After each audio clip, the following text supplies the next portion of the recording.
Welcome to the Food Science Snob.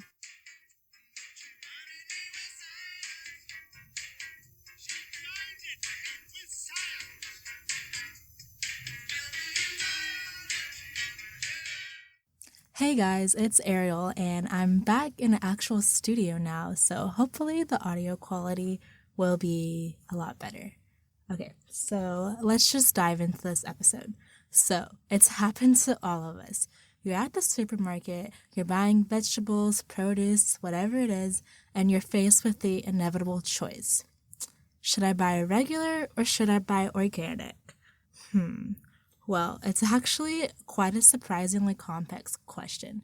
I mean, there's so many different significances to organic food for different people. I mean, for some, organic means healthier, or it means more nutritious, or it could mean eco-friendly, or tastier, or it could just mean that you're eating clean, good food. Or if you're just like me, then it just means more expensive food. But y'all ain't ready for that conversation yet. Let's get snobby.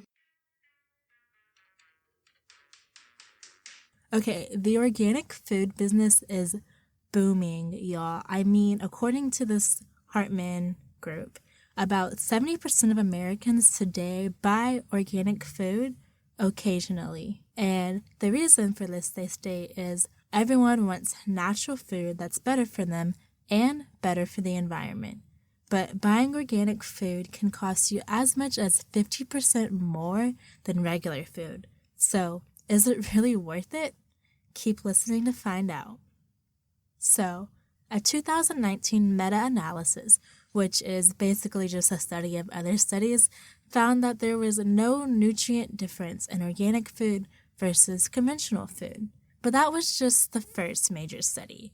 So, since then, there's been many more researchers analyzing the situation, but they've all come up with similar results. A 2012 study found slightly higher phosphoric levels in organic produce, and a 2014 level found slightly higher antioxidant levels and lower cadmium levels.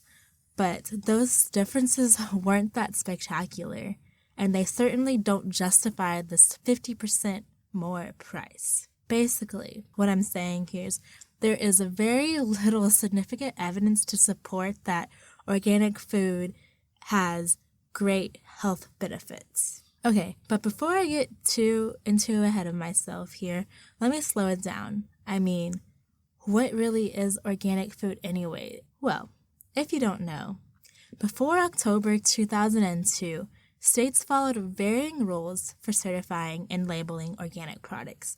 So it was basically a free-for-all, y'all, and organic literally could have been a scam. Like, there was no real regulation, and you could just put organic on anything, call it a day, even if it wasn't. But thankfully, since then, the USDA stepped in, and now there are stricter national standards set by the USDA that are required to have the USDA organic label that you see in the grocery store.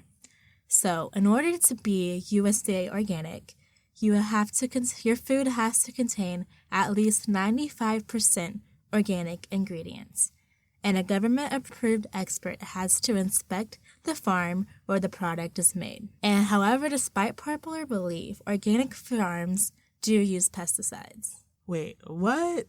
I know. If you're like me, you're probably like shocked because honestly, I thought organic meant like no pesticides at all, and like that's why it was so much better for you. But that's not the case. So the difference between naturally derived pesticides and the synthetic pesticides that are used on commercial products are that they're natural. The National List of Allowed and Prohibited Substances details about 25 synthetic products that are allowed to be used for organic crops. These include alcohols, copper sulfates, and hydrogen peroxide. But in contrast, there are over 900 synthetic pesticides that are approved for conventional farming. So these natural pesticides are believed to be less toxic, but they have found to have similar health risk to those used for commercial. That being said, your exposure to harmful pesticides may be lowered when eating organic foods, so that is a plus. But the reality is that modern agriculture employs an integrated suite of non-pesticidical control measures and the amount of man-made pesticide residue found on conventional foods is still well below the Environmental Protection Agency limit. So the real issue is whether these small doses over the years and decades will add up, because there isn't much of risk to you as of right now. And I mean, we're all just guinea pigs anyways, right? Like, no one knows if organic food's going to be better for you all the way down the line in, say, 25, 50, 100 years. And the way I see it, I mean, something's got to kill you, right? Why not let it be a little bit of pesticides in your food? I mean, would you rather eat a bug, or would you rather die from E. coli or something? I mean, I'm cool with a little bit of pesticide in my food if it means that I'm not going to die from a full foodborne disease or eat a bug when I open up my bag of salad or whatever. So that being said, if organic is not significantly healthier and that it's not 100% pesticide free, then why is it so dang expensive? Well, organic farms are more labor intensive since the farmers don't use heavy pesticides, chemical fertilizers, or drugs. Plus, the organic certification is a very expensive process, and that adds in the price of these foods because you're paying organic farmers to have this label. And usually these farms are more small scale than conventional farmers, which means the fixed costs and overhead prices are higher for them, and they don't get government subsidies. So you're paying these extra costs basically for the farmer, not for a superior food product. Like some may think, people think that high cost equates to high quality, but in this case, it just means high cost relates to more labor. So I'm not saying that like organic is bad and you shouldn't buy it. I mean, if you can afford it, by all means. But buying and eating healthy, sustainable food is like a major concern for me, yes, and probably more so than the average person. I do care about what I eat, but the bottom line is if you're trying to eat healthier food or minimize your environmental impact, then you should be buying locally, not organically. Local produce is usually cost competitive to supermarkets, and the goods will obviously be fresher.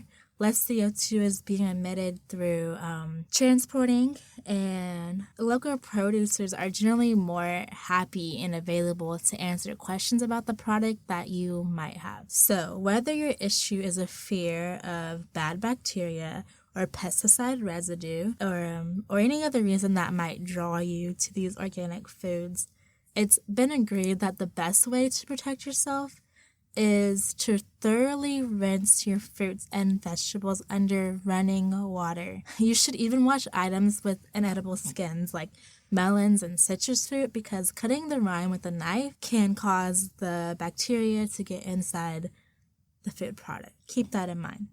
So, should you personally go organic? Well, I can't answer that question for you, but if you are interested in reducing your pesticide intake, then you should buy organic versions of these foods that have been agreed to be the ones that carry the most high levels of pesticide residues. These include spinach, green peas, green beans, green onions or scallions, summer and winter squash, apples, peaches, pears, strawberries, blackberries, and raspberries. If you're interested in promoting the growth of organic farming, then you should buy organic foods that require large expanses of cropland and pasture. These foods are wheat, corn, other grains, dairy, and beef. But if you are going to do this, please remember that organic doesn't equal healthy. It doesn't equal healthy or better just because it has that higher price tag.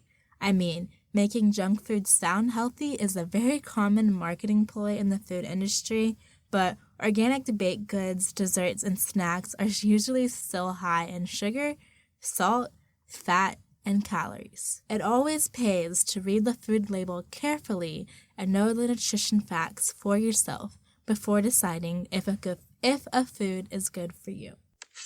Consider this myth slid. Okay, well, that's all I have for today, guys. Thanks for listening and tune in next time. Bye!